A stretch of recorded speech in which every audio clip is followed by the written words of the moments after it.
नवलदे ने क्या किया, सोचे नवलदे मन अपने मितिया को कहानी को बताए।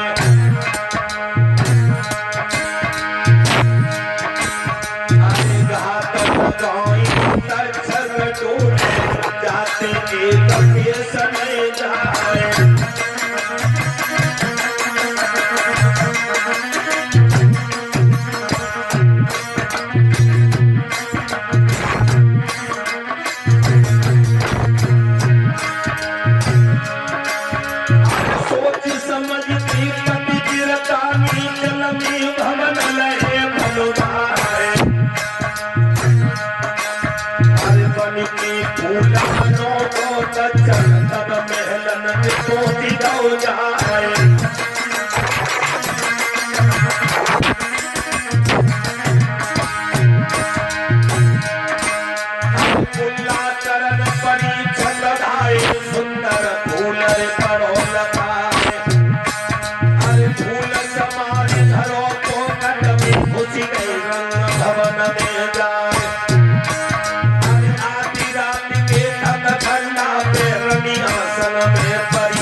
राजा परीक्षित को तक्षक ने नाग में डस लिया। वो बात गुरु धनवंतर को पता चल गई। परीक्षित महाराज, गुरु धनवंतर जब ठीक करने को चले हैं तो रास्ता में तक्षक नाग मिल जाता है। कहने लगे कहां जा रहे हो?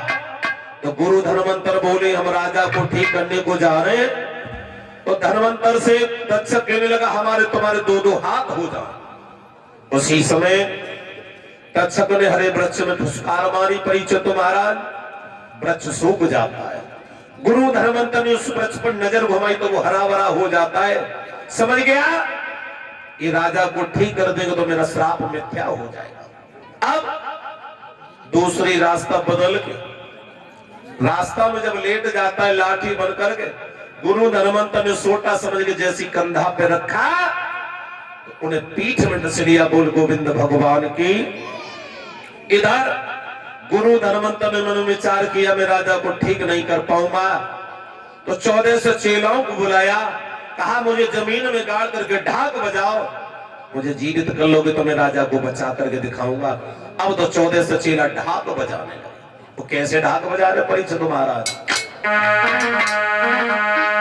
अरे मीठी बोली कोयल की सुन कौआ रे, मीठी बोली कोयल की सुन कौआ रे, जग आता कौन करे।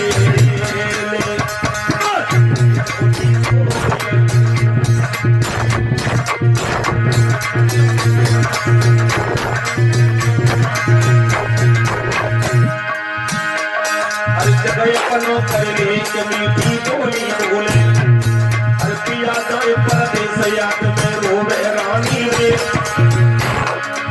पर याद सतावे और भी मेरा जाके रनिया घर में खाना तक नहीं खाना। मीठी बोली कोयल की सुन कागा रे, मीठी बोली कोयल की सुन कौआ रे, जग अप्पा कौन करे।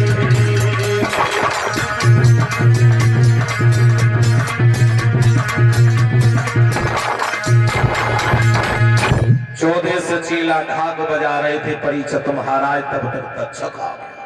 कहने लगे क्या कर रहे? बोले ढाक बजा रहे, गुरु को जीवित कर रहे। बोले पागलो, गुरु मर गए होंगे, इन्हें निकालो।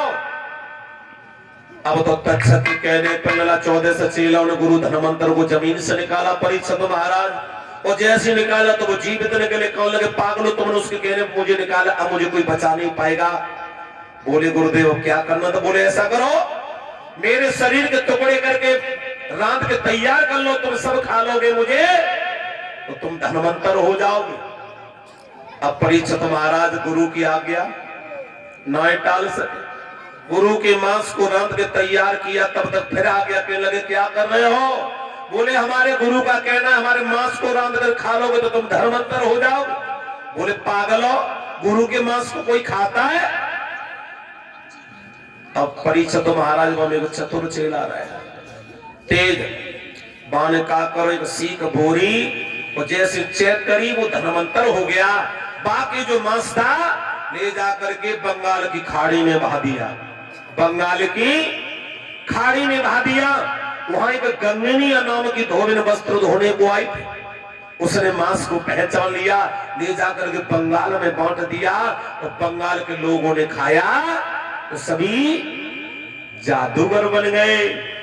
इसीलिए परीक्षित महाराज हमारे भारत देश से जादूगरी बंगाल में पहुंच गए। बोल गोविंद भगवान के।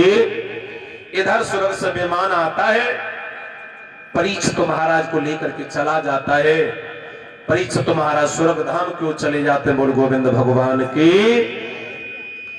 अब तुम्हें कोई डर तो न है? अब तो स्वर्ग धाम में लगो तुम्हें, मरोगे अब नहीं मारो रही गम रहियो।